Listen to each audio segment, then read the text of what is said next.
Everybody who watches Emmys and the Oscars and all of that, you have to understand by the end of the night, three-quarters of the room is pissed off. Because they've been waiting all night and they know they're not going to win, or Because they didn't win. Yeah. And it doesn't matter how much you prepare yourself, how mature you are, how Yeah. involved and how Zen and Buddhist you are. Hey fam, I'm your host Moniece and welcome to Works in Progress, Conversations with Storytellers.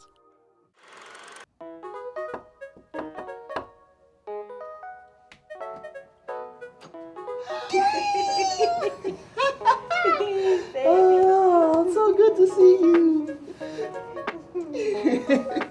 All right. Should we do it? Let's do it. Yeah. Okay. A kick in the gut. Jane Anderson.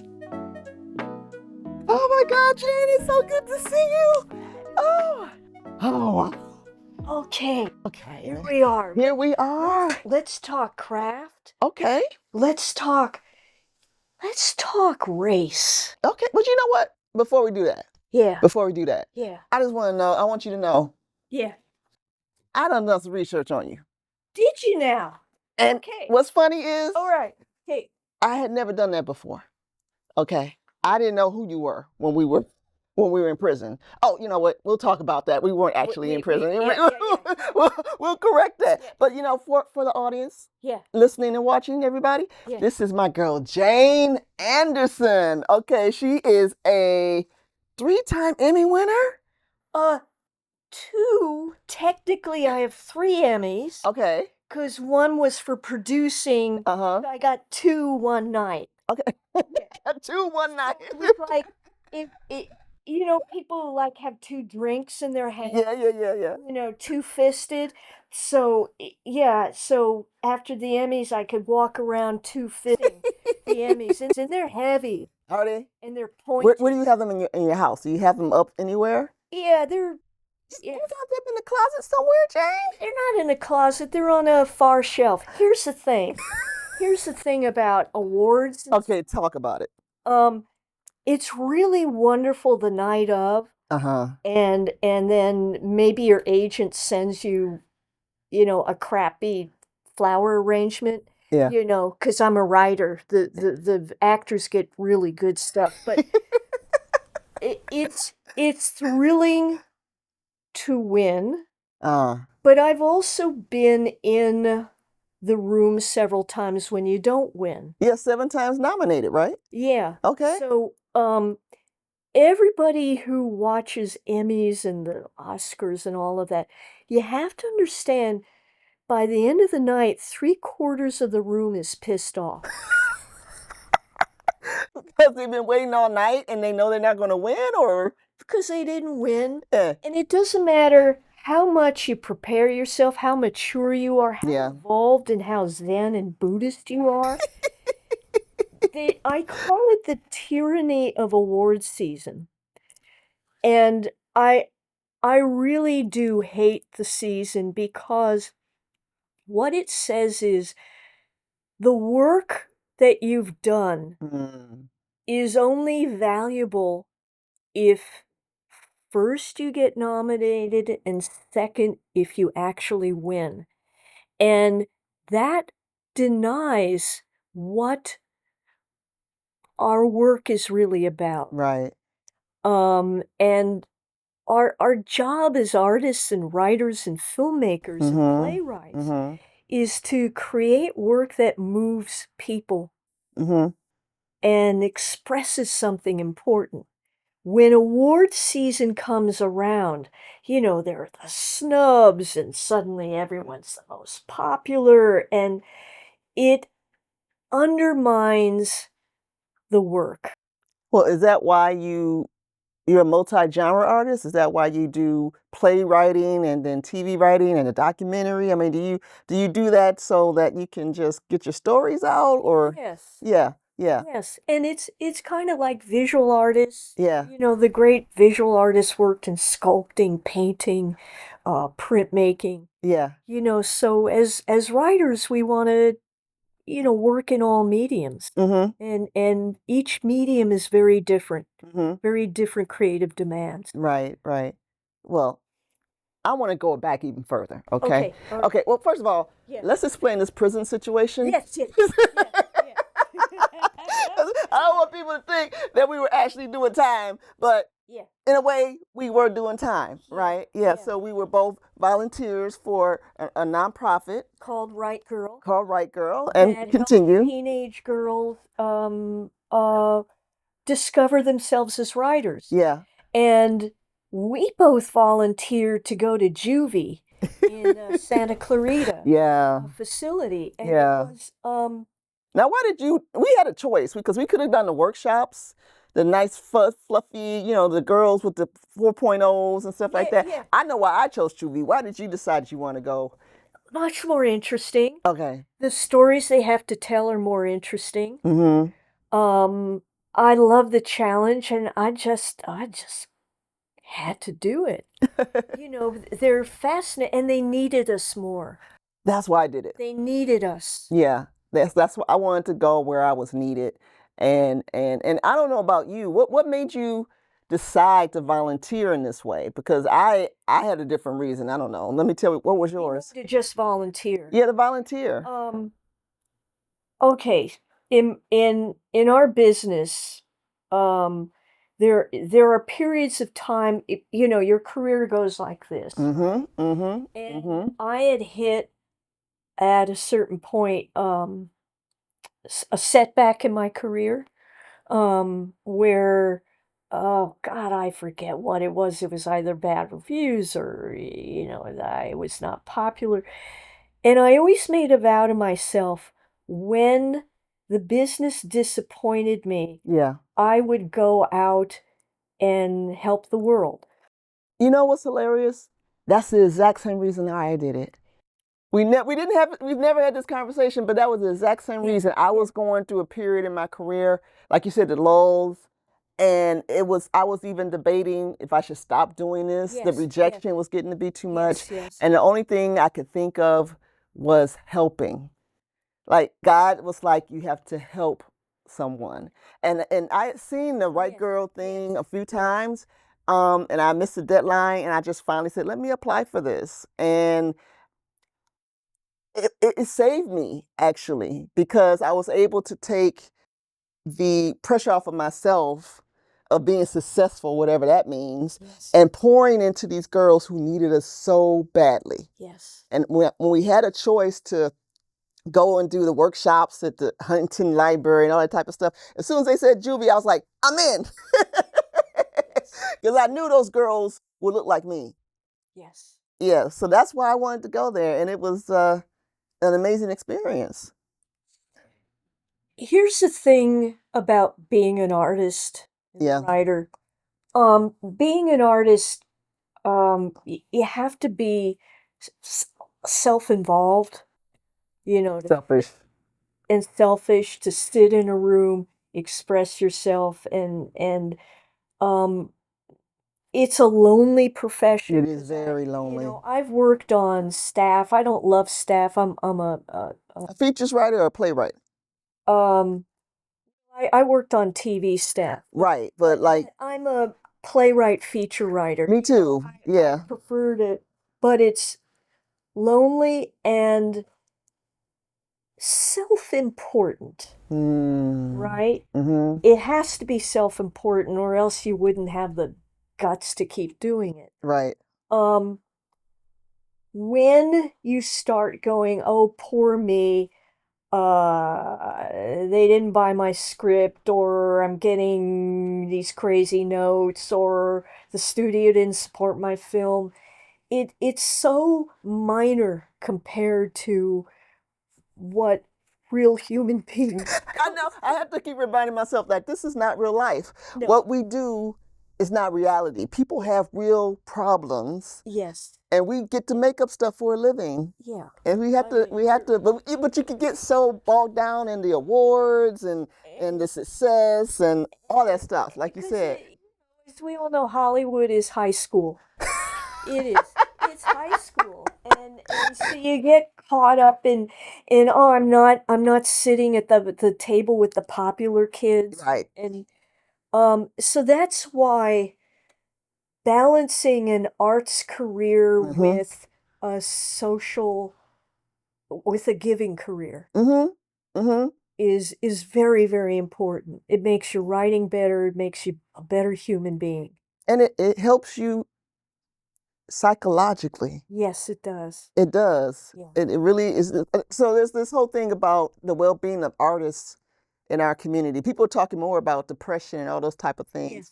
But as artists, because we're empaths and we're creatives, Yes. Yes. we have to have, like you said, that giving part of what we're doing, because otherwise we just go down this deep dark hole We'll of self-destruct. yeah, Yeah. yeah. We'll eat our own soul. Exactly.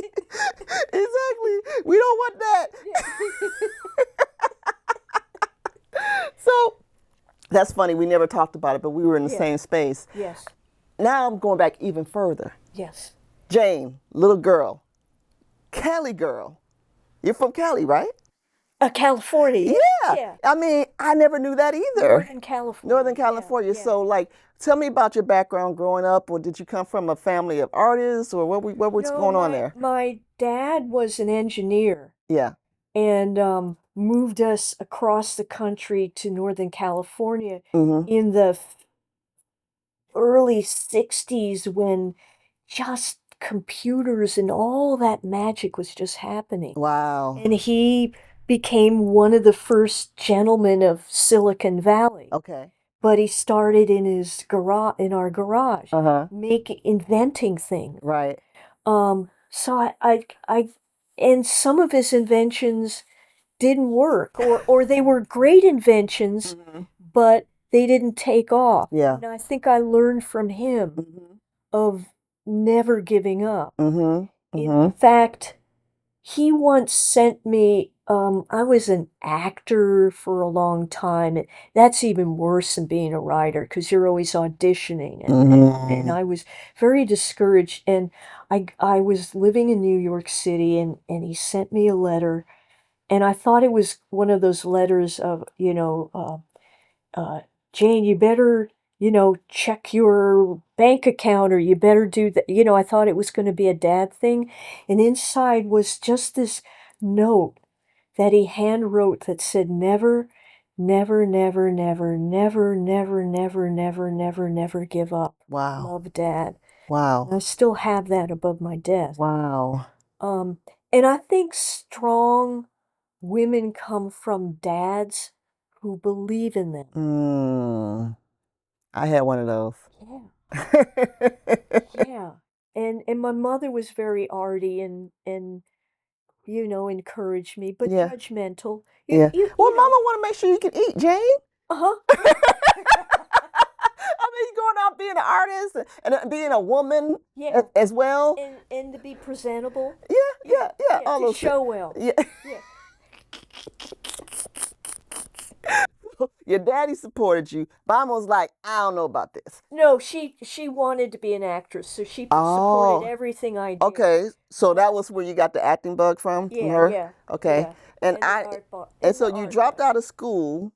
Yes, I dropped out of college, went straight to New York City. Mm-hmm. Um, What were you taking in college?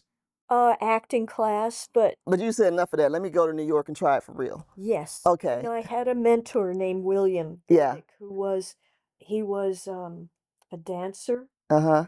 an older man, and he had cast me he was a guest director, cast me in a production, um, and he said to me, if you want to be an artist, you must come to New York. Mm. You will be with other artists. You will also see more of humanity rather than being in a. Also, I was rejected from the next level of the acting program at the college. So Mm. I thought I was, I was in despair. And he said, come to New York. And my parents, I don't know why, probably because my mom was a New Yorker and that was her dream, let me do it. Mm. And he mentored me. He was also gay. And I didn't know I was a gay girl because I was so scared of it and so closeted. This Yeah. was the early 70s. Yeah. It was still unspeakable. Mm. And the only examples of being gay were very negative. There was um the Killing of Sister George movie, which was so awful and depressing. The only uh literature was The Well of Loneliness. Like, yeah, sign me Yeah, up that don't to sound good be at all. lonely. No, Well, exactly. No, yeah. no, I want a no. piece of that. Yeah, yeah. So, and New York was just starting to pop. All my friends were either straight or gay guys. Um, and I was really struggling to find out who I was.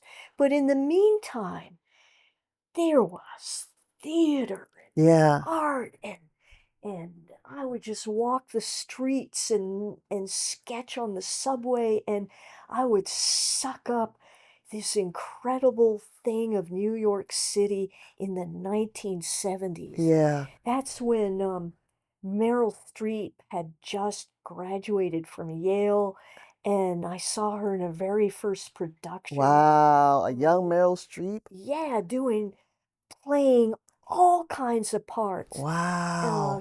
Shakespeare in the Park, and the Public Theater, and Cafe La Mama. Mm. That was seeing a multiracial production of The Trojan Women at Cafe La Mama, where you were shunted around like the Trojan women, and it was, I learned what real theater was. Mm. And is Um, that when you found your voice as a playwright? That were you still trying to be an actress, or you said Actress, and somehow I got cast in David Mamet's first that play. somehow what Yeah. his first play? Yes, yeah, his first big Wow. New York production, Okay. Sexual Perversity in Chicago. Yeah. Um, and acting in that play is what taught me how to be a playwright, because Mm. no one knew who David Mamet was. No one knew That's that kind of he's the master. rhythmic kind of dialogue. Yeah. And as an actor, rehearsing that, I learned how to deconstruct great dialogue, and I learned also how to deconstruct subtext. Mm. Mhm. Um, Mhm. and I didn't know I wanted to be a playwright, but that got into my head. Mhm. And then after a couple of years, I decided I I'm not built to be an actor. What does that mean? It means I didn't like crying in front of people. I Okay. didn't like being vulnerable in front of people. Ah, right, right. And then where do you put that afterwards? And I Exactly. struggled with that in acting class. Yeah, yeah. So But that's when you were like, enough of yeah. this, let me be a playwright. Yes, I became a comedian. I Like the marvelous Mrs. Maisel? Is that were you on stage like that?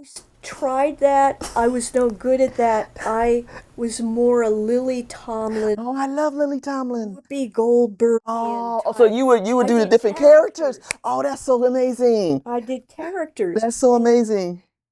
because as just an actress, as I had a high voice, I looked very young. I was limited what I could play, but as a comedian, and I played cabarets in the village, the Wow. Well, when duplex. are you making your movie? What is going on? What is Oh, not that, no, no. But No, you tell me all this stuff. This yeah, is yeah. amazing. But this this will later go into a really deep Yeah. conversation about um what can as a white writer, what can I now write? Yeah. But as a comedian, and just I had this imagination, I played an old Jewish guy. I played a aging Russian ballerina. I played a hippie girl. I played a sperm donor. Um, I played Mona Lisa. I played Shirley of I created Shirley of Nazareth, Jesus's little sister. Shirley. Shirley of Nazareth, a resentful little sister, right? But that whole period of time, I got to play with my imagination and perform my imagination. Mm-hmm. And then um I won't go through the whole thing. I ended up here in LA because I was brought out with the show, but I kept trying to push myself as a comedian playing more and more extreme characters that would be extreme for me. Mm-hmm. And I hit a wall. I was interested in this was in the maybe late 80s, early 90s, before there was any real um, awareness of Mm-hmm. trans women. Right. And I got interested in men who felt they were stuck in the wrong body. And I started writing this kind of character. Um, and I tried to play him, her, and I realized I just couldn't do it. And that started becoming a play, which eventually was Looking for Normal, and it got produced at the Geffen Playhouse. And Right. then HBO, Colin Collender at HBO saw the play and he said, Jane, would you like to write and direct this as a film? Mm. And that became Normal with Jessica Lange and Tom Yeah. Wilkinson.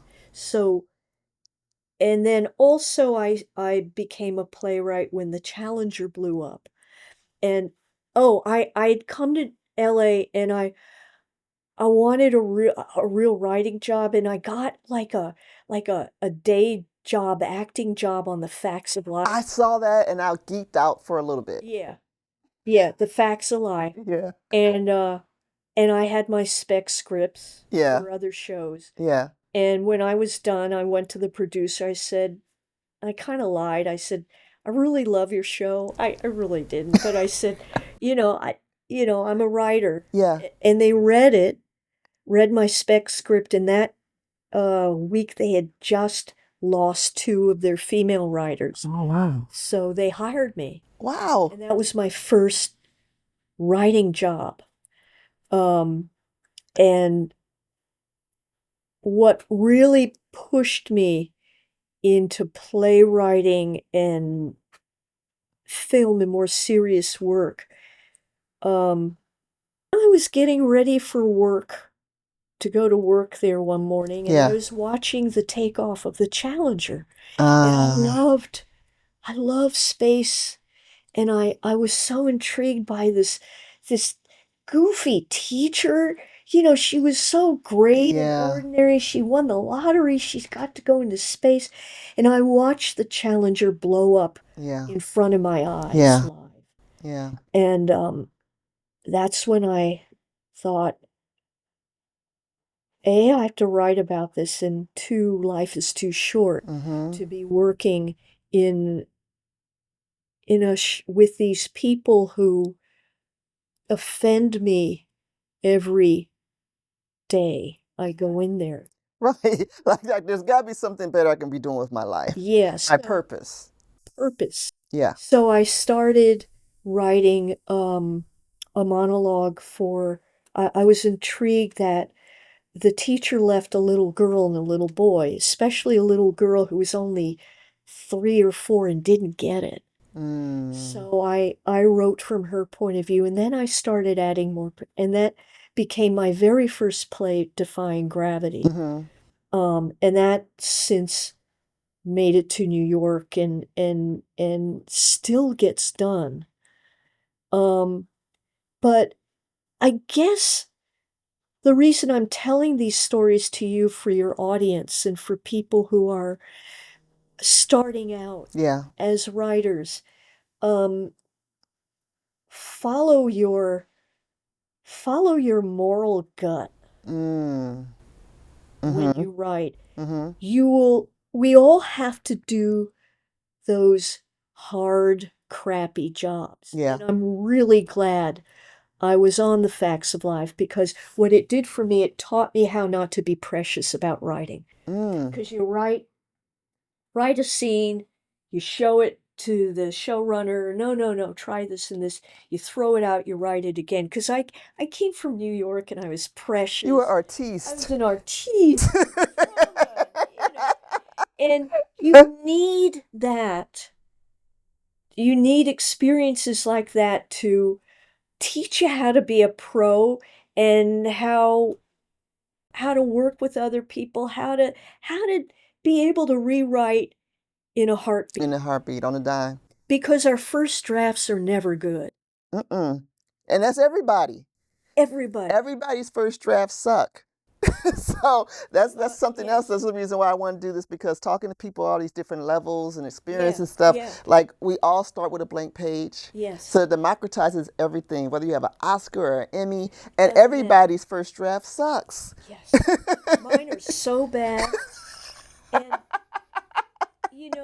and the wonderful thing about being a writer and working alone, no one has to see it. Yeah. When I'm in rehearsal with actors for one of my plays, I realize those poor actors have to make their first draft mistakes in front of the director and the playwright and the other actors and the stage manager. We get to do ours privately. Yeah.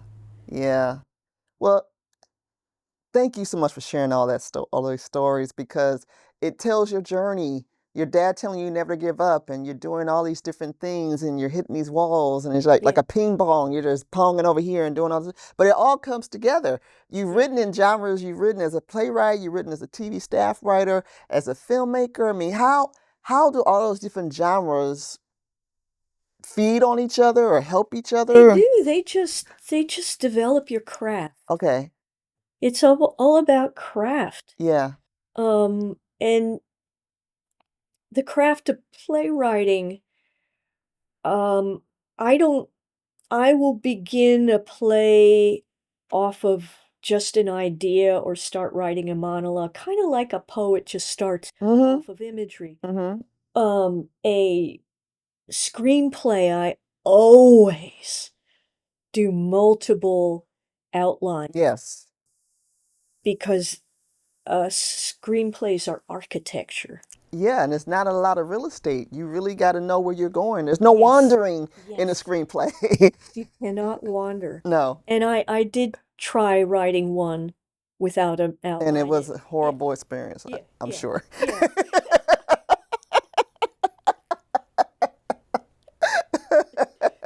And then the TV staff writing, like I just recently got my first TV staff writing job.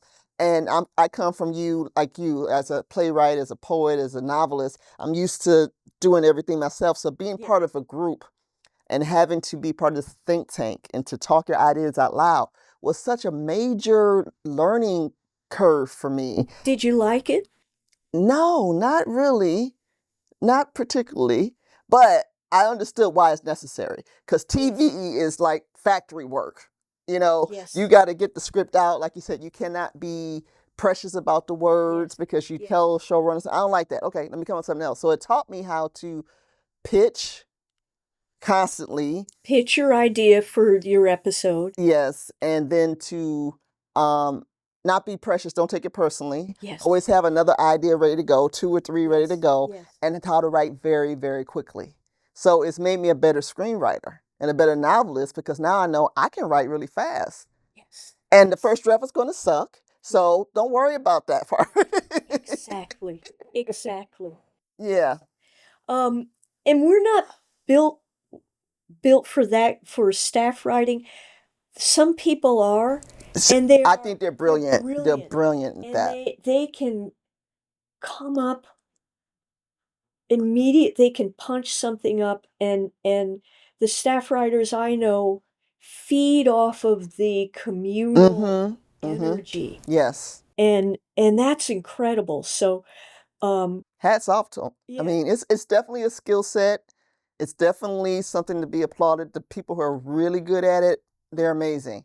Yeah. Yeah. And as a writer, you find out which kind of writer you are. Yeah.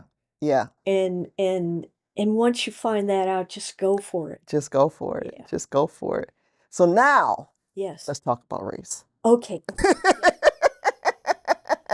I wanted to let my people know who you were and your Yes, experience yes, so that yes, they would have yes, context for the conversation that we're yes, going to get into that's really deep. yes. Yeah, Well, so so I was saying to you before, yeah, when did we first meet? It was 10, 12 years ago? it was more than it was, let me see, it's easily 12, it might be 13. It's been over a decade for sure. Yes. It's been over a decade, and I remember when we would work together or we'd take these wonderful hikes with all the group and you Shout were, out to the van. yeah. Shout out to everybody. And it was still a time when nice, liberal, white ladies like me Mm. didn't get it. Mm-hmm. And what kept us from really getting it was because we were so damn proud that we were liberal Yeah. and don't have a racist bone in our body, but the cluelessness Mm-hmm. I remember that I had, and I think it was culturally with Black Lives Matter, and finally the greater white culture was finally being taken by the scruff of the neck and said, listen up. Mm-hmm. Um, so I even said to you when uh, I apologize for all the white Yeah. Don't white woman stuff you said. yeah. Yeah. So I remember we were talking about way back then, Yeah. Detroit, which was directed by Catherine Bigelow, Mm-hmm. and it just come out, and I said, "Oh yeah, I thought it was a really good movie. What did you think?" And you said, "Yeah." So I want to know, talk to me what was wrong about it for you I or mean, inauthentic. yeah, I mean, it's sort of like what we were talking about earlier, that it was from the gays, it was from the white gays, Yes. and so it just wasn't authentic to what Detroit I know, the people I know. It wasn't authentic. It didn't feel real. It felt like a white person telling the story. And a lot of times that's what happens with our stories. They're told from the white gaze and they're whitewashed to be palatable for the audience, for the white audience to get. So it wasn't for us. So I can understand why y'all would like it because you know exactly what they're doing. They're appealing to you. What was can you remember what was particularly white gazy? I think it goes back to what you were saying before when people when the white gaze is the point of view of a story of a black person or a brown person, there's no subtext. Yes. There's no subtext. It's just straight stereotypical surface stuff. Yeah. And so for me with Detroit, I mean, we had the racist cop, we know that dude, Yeah, yeah, right? yeah. And then we had the black guy from the hood or whatever, but there are no layers to his Yes. background, his personhood. There were no Yeah, levels yeah, to it. yeah, And so it was just really flat. It's yes. like, you could just look up something on Wikipedia and decide, okay, well, this is what a black person from Detroit at this time would do. Exactly. And then you Yes. do that. Yeah. And then you direct the actor to do that. Or it's in the writing like that. So when people aren't from the community that they're writing about or directing about, there is no subtext to it. There's no. Denzel Washington did a interview once about when he was directing Fences, and he was like, "Could Steven Spielberg have directed Fences? Of course, no." He said he could. Yeah. He said, "But it's about the culture. Yes. You need someone from this culture. Yes. You need someone that has the picture of Dr. Martin Luther King on the wall, because that's what happened in every black kitchen at that time. Yes. But I know that because I'm from this culture." So it's those little sprinkles of salt and pepper and things that they don't necessarily know or even think they have to know. And so it Yeah. doesn't ring true. And you would hope that, for instance, the black actors in Detroit would have said in rehearsal, I don't know if they rehearsed in rehearsal, you know, let's try this way of going at it. Or but I think sometimes actors when they're, just coming up in their career will just they're just so happy to work. Yeah, yeah, Or so I'm surprised, there wasn't that going on. yeah, A real dialogue. yeah, yeah. Well, this is a good transition into your piece then. Okay. Yeah, let's talk about what you have. Thank you, first of all, for sharing this piece. I mean, it's just wonderful. I'm reaching out to people that I love and respect in hopes that they're open enough to be vulnerable to show a work in progress. Because we all know, we just had a whole discussion. Yeah. Like, we don't want our stuff to be seen when it's not finished yet. But I think it's important that our audience and people who are writers or want to be writers or thought that they can't be writers understand that, we all go through the same thing when we're Yes. creating things, and there's a Yes. process to it. So I Yes. wanted to thank you for that. So now Yes. tell us all about it. Well, actually, this scene is pretty finished. Okay. It's from a script that's now the producers and the director are taking out to get cast Oh, to that's be even made. better. Oh Okay. yes, so it's on its way. Okay. Um, but I was approached by a wonderful white director, an Australian director, if I'd be interested in writing the screenplay for a movie about Benny and Barney Hill, Mm-hmm. who were real people. They were an interracial couple. Barney was black and Betty was white, and they lived in Portsmouth, Maine, and they became famous in the early 1960s for being abducted aboard a flying saucer. Right. And this whole it was crazy. Mm. It the story took off Mm-hmm. and they became famous. Not only that, James Earl Jones in the early 70s bought the rights to the Oh, story and wow. they did a film. Okay. He played Barney Hill. Oh, wow. And you can watch it on YouTube. Okay.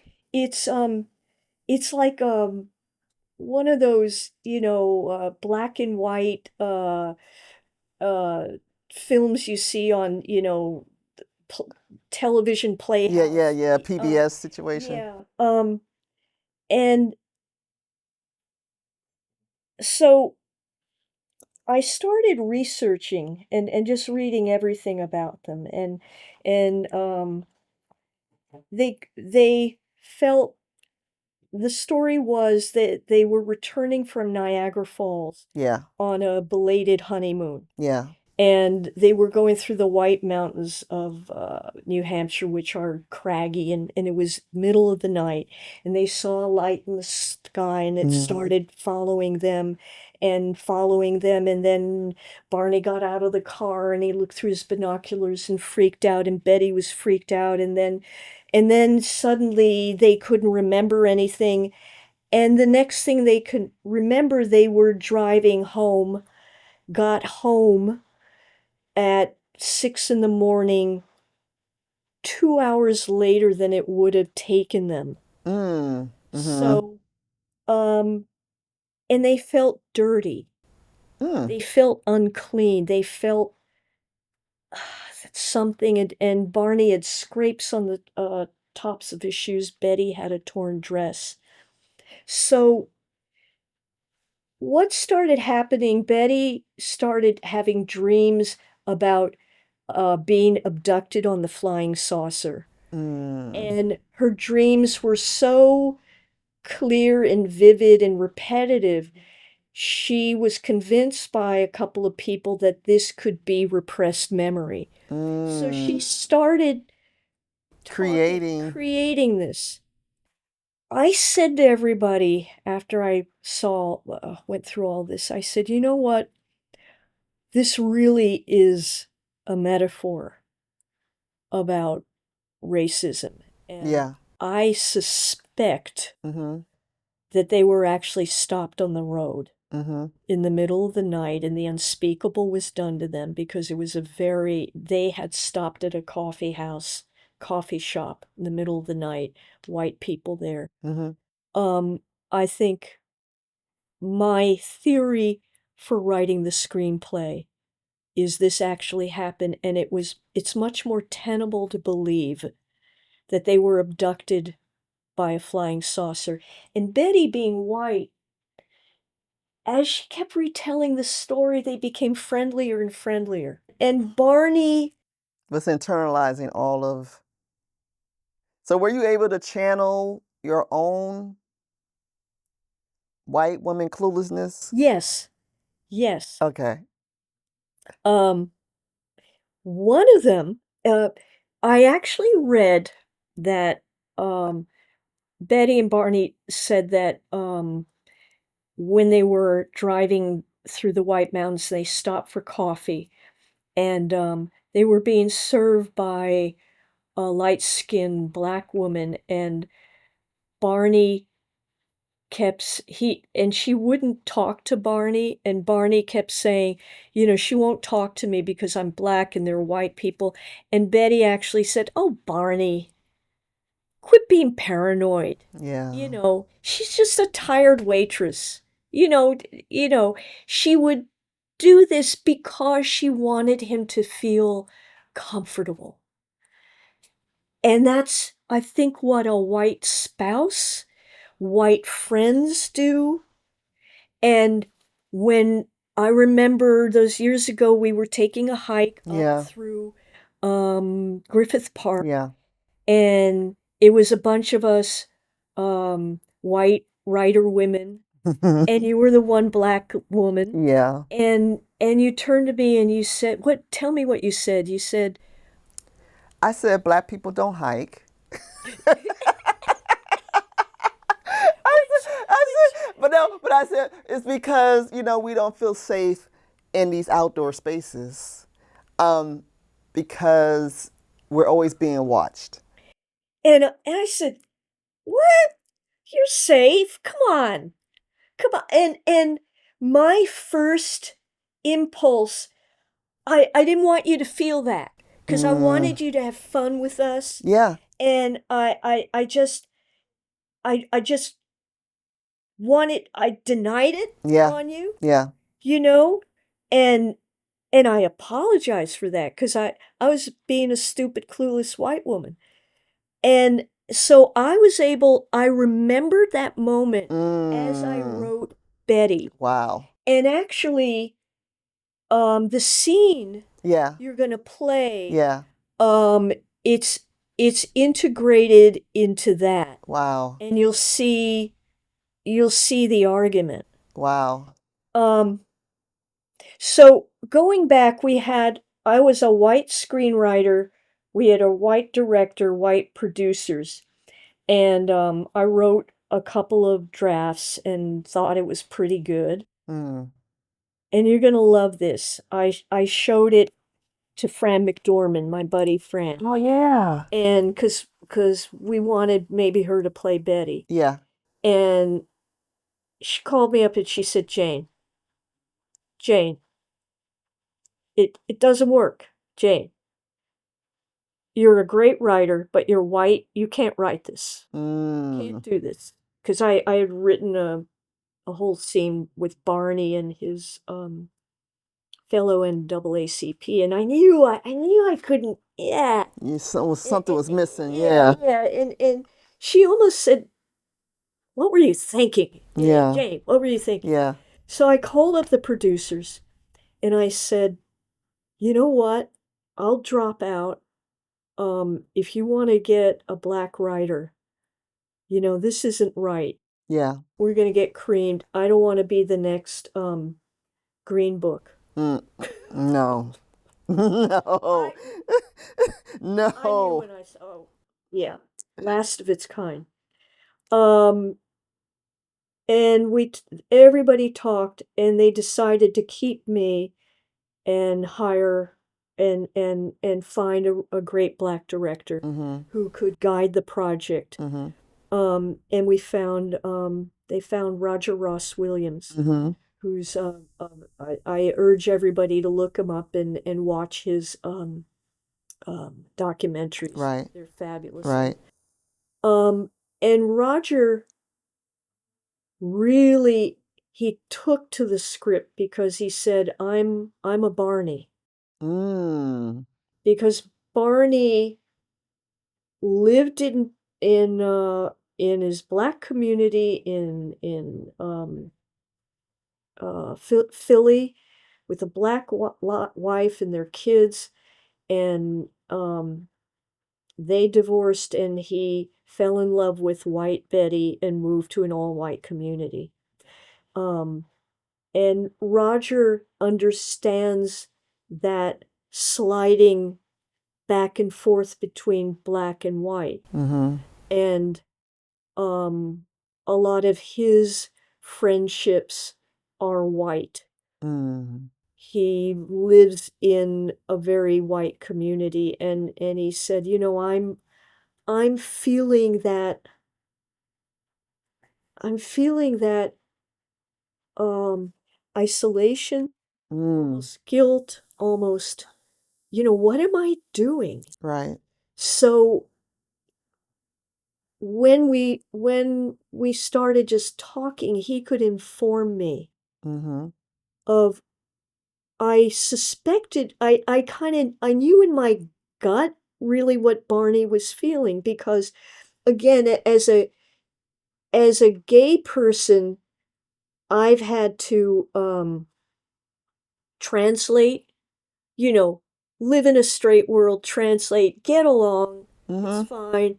It's nothing compared to being black in a white world, but Mm-hmm. I kind of know how to access that as a writer authentically. Right. But it was it's vitally important that I understand on a deeper level from Roger, really what it is Right. and all the subtle things. And so I was able to also I wanted to write a scene where Barney goes back and talks to his son, Mm. you know, as a man who's left their mom for a white woman. Not only that, a crazy white woman. Yes. Yes. Which makes it even worse. Yes, she's Crazy ass white woman who believes in flying saucers.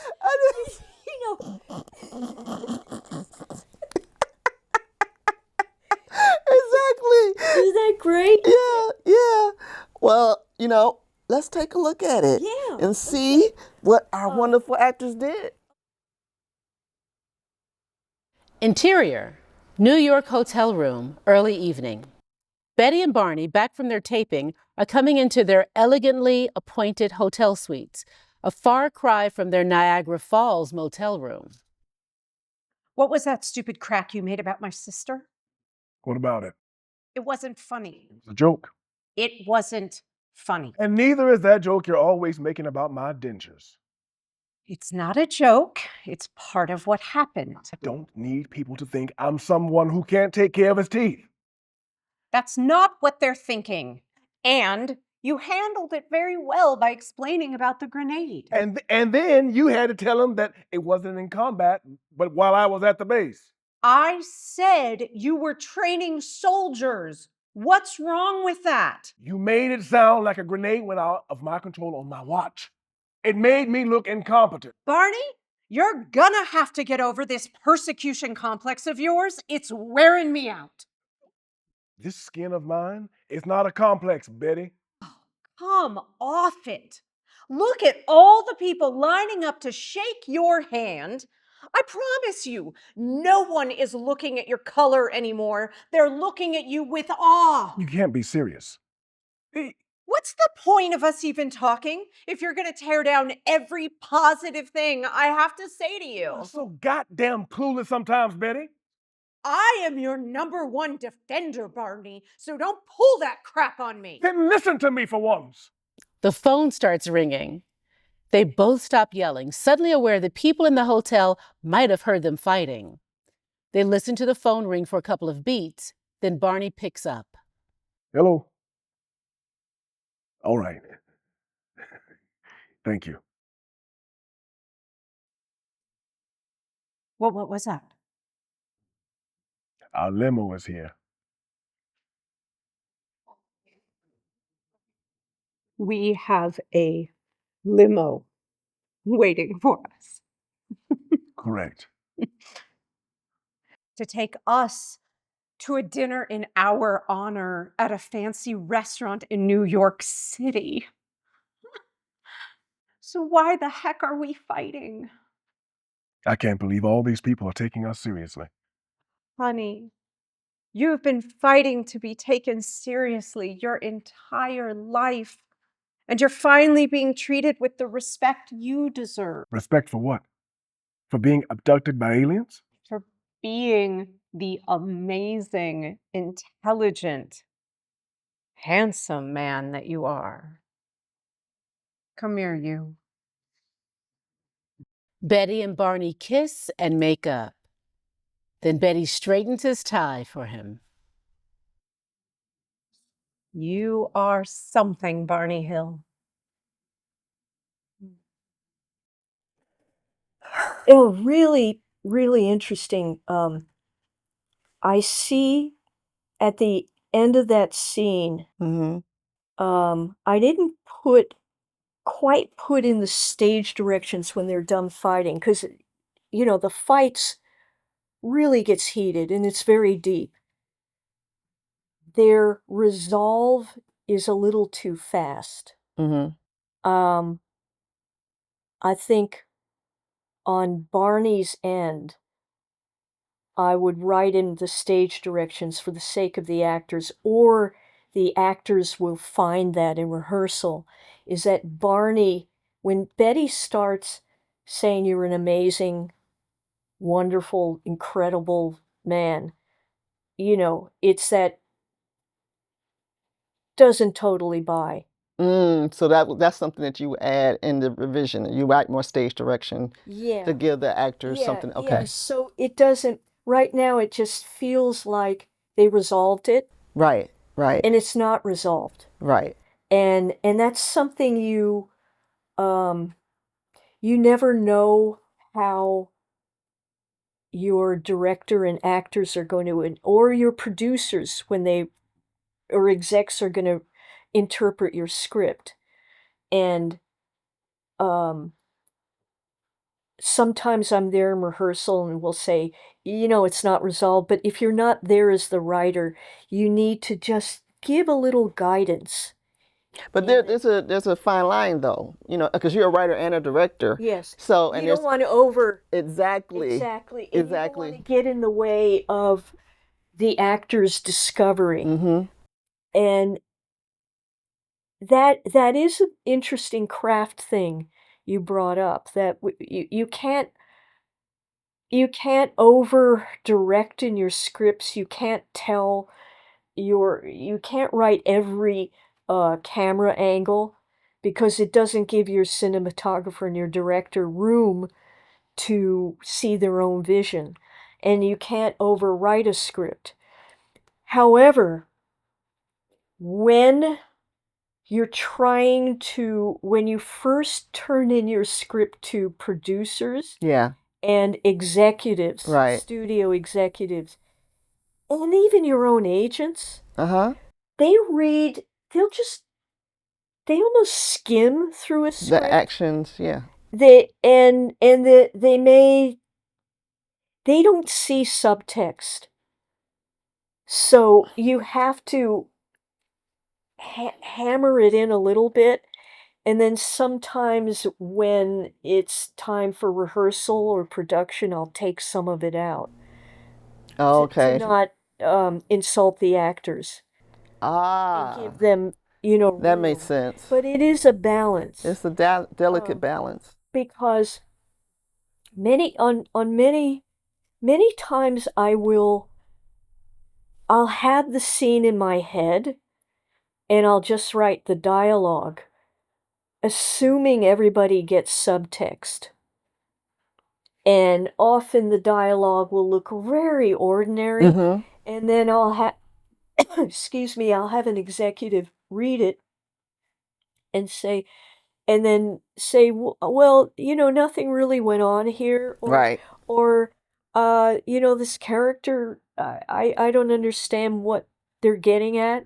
So you have to let everyone in on what's in your head. Mm. So Um, how can you be a champion or a protector of subtext? I mean, this is like a really deep craft conversation because, like you said, you can't overwrite.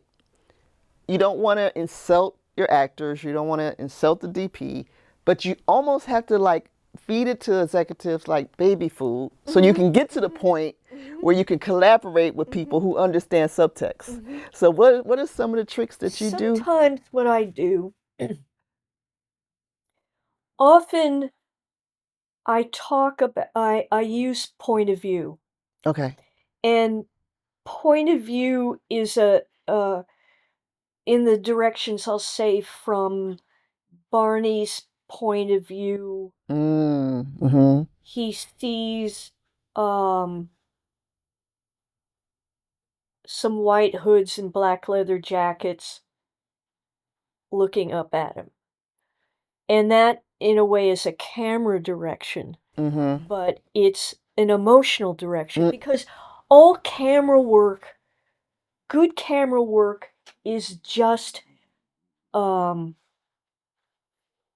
taking the audience through the psychology of a scene. Mm-hmm. So you'll notice, a film there will be a cut of a close up of, a hand, a Mm-hmm. nervous hand, and you can write that kind of stuff into the script without it's like tracking left, right to Not like that. You would just say, yeah, and yeah, Jane taps her hand nervously. yeah. Yeah. Or if you want to, if if that character is alone, Mm-hmm. or if it's a scene between two people and the other person notices the tapping, because that says something about the dynamic. Mm-hmm. Mm-hmm.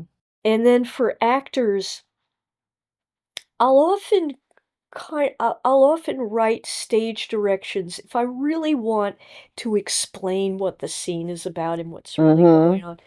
I'll get a little novelistic with my stage Mm-hmm. kind of a little poetic or a little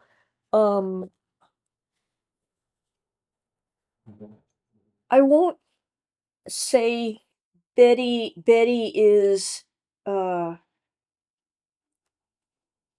Betty screams crying uh or Betty laughs, because no actor wants to be told they have to cry or laugh. Mm. I will write something like, "This is a kick in Betty's gut." Mm. So that kind of clue Mm-hmm. will tell the actor what's going on, and the producer and the And it gives director. them a way to interpret Interpret what to do with that. yeah, What do instead I of do with getting kicked in the gut? exactly. But it's a map. Mm-hmm. Mm-hmm. Mm-hmm. Wow, that was just a master class in subtext. Oh. I just want you to know. I'm like, can I take notes? She's teaching me something. So that was really great. I think that everyone's going to learn so much from that, and then hearing you talk about what you got from it. Yes. That's so Yes. brilliant. Yeah. Yeah. Because Yeah. it's nothing's ever really finished. No. it just gets shot, or it just gets staged, or like Lorne Michaels from Saturday Night Live, he had a quote when he said, like, we don't put up the show on Saturday night because it's finished. We put it up because it's Saturday night. That's exactly right. Yes. Well, and as screenwriters and television writers, we have to understand our words are not inerrant. It's not Bible verse. You know, we are handing something over to the next set of collaborators. Um, and I also learn a lot during auditions. And during auditions, you hear the same scene over and over and over and over and over again. And that's when I hear a lot of the flaws in the writing. And I do a lot of rewriting after auditions. Oh, wow. Yeah. Okay. Yeah, because I see, and that was so valuable to see how that scene played. How, I think there's a slight flaw in the writing in the end, or maybe not. I don't know. Something to discuss with Roger and the actors. Well, thank you so much for this, Jane. You dropped so many gems in our conversation. I just wanted to ask you, like, if there's anything else you wanted to share with our audience, any more advice, any more wonderful nuggets that you could drop. Just be kind to yourself. Mm. Because we all have that judge in our head that collaborates with the judges out there. Yeah. And don't let that judge collaborate with the people who are putting you down. And it can go way back to childhood. Or I always hear, I've gotten some really terrible reviews from New York theater critics. They don't belong in your head while you're writing. And then when you read what we call the crappy first draft, you're going to hate yourself, but be kind to yourself. Read it the way you would read a fellow writer's script, because you would never turn to me, and I would never turn to you and say, God, what are you, an moron? Right. A moron for writing that scene? That's Right. what we say to we would never do that. We'd say, yeah, I see where you're going with that. It doesn't play yet. Doesn't work. Do that for yourself. Be kind. Be kind. Be kind. Be kind to yourself. Oh, Jane. Thank you so much. Thank you for having me. I love that we could have these deep, honest conversations. Yeah, it's beautiful. Yes. Yeah. Yes. Yeah. All right.